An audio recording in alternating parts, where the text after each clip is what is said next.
So what I keep thinking is that line from The Godfather with Al Pacino who says, how does it go? I'm walking here. No, not that one. That's not from The Godfather. It was, I thought I was out and they pulled me back in. And I thought, maybe that's me coming back to booktube, but honestly, John Irving brought me back in. So not that big of a deal.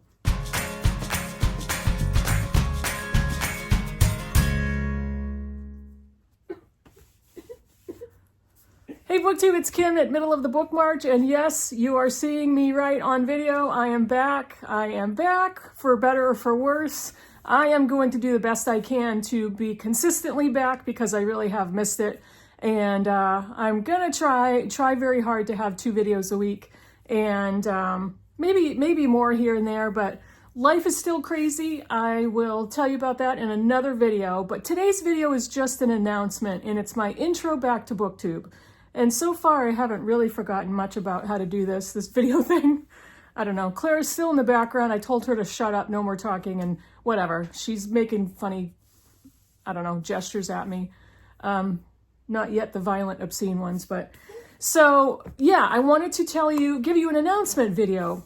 I am part of a group of hosts, amazing booktubers, who are going to be hosting a read-along in November and December, and it is the World According to John Irving read-along.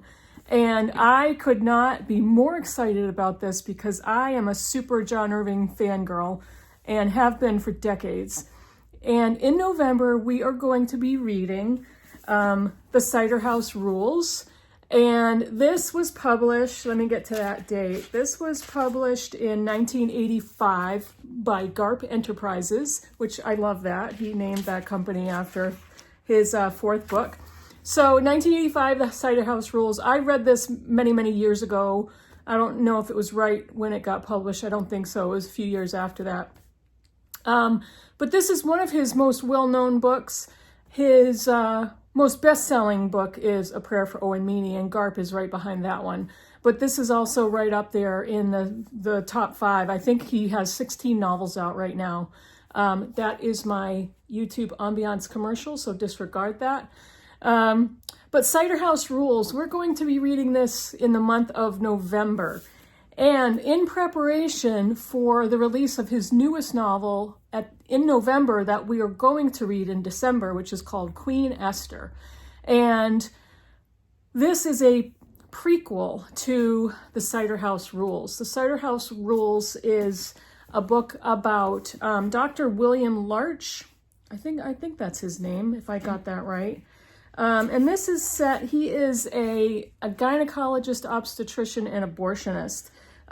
In 1920 something. The book, the first chapter is The Boy Who Belonged to St. Cloud's.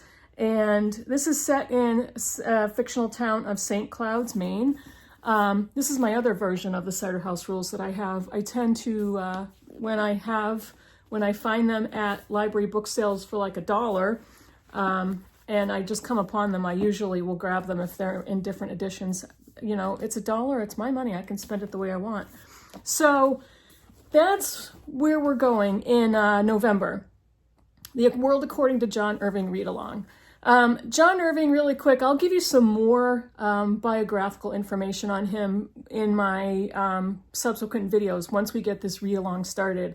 But he was born in Exeter, New Hampshire, which is very, very, very close to me. He attended Phillips Exeter Academy, one of the most prestigious prep schools in the United States. And his stepfather actually was an instructor there, or a professor or teacher there. And he was also a wrestler and became a lifelong wrestling coach. There's a lot behind all that information. His biography is, to me, fascinating and goes much deeper than that. But all of those things combine to put a lot of substance and information into all of his novels. You're always going to read something about wrestling. You're going to read something about New Hampshire or New England, prep schools, all that type of thing. Now, I'm a little ashamed to admit this, but when I was a younger adult, probably in my early 20s, or actually no, it was the advent of the internet. in my later 20s, early 30s, when the internet came onto the scene, I tracked down John Irving's childhood address. And I used to drive past that house in Exeter more than once. That's all I'm going to say. Yes, it's shameful. It is a little shameful, but yeah, so that's a little tiny tidbit of my personal history with my fangirling over John Irving. This read-along is going to go in November for the Cider House Rules and in December for Queen Esther. I am going to list all of the magnificent hosts in the comments below. It is Greg from Another Bibliophile Reads, Alan from Big Hard Books and Classics, Alan from Alan Reads, Ray from The Literate Texan, Randy Ray, Pat from Book Chat with Pat, and me, Kim from Middle of the Bookmarch. I will put all of the details down below. We have a schedule for the Cider House Rules in November, and we've got a Voxer group going on. So if you are interested, write a comment in the comments below. Let me know if you've read any John Irving, or if you are a huge fan, if you've read his books, which are your favorites. I think right now I've read 10 of his books. I've read Garp so many times that my original paperback copy was destroyed. It just fell apart. I've read this one once, and I am really looking forward to rereading it. And 5 of Irving's books, I believe, were made into movies, all of which I have seen, and I believe most of which are really good. So let me know if you're interested. Keep an eye out for more of my videos, and I will see you all in the next one. Bye, everybody.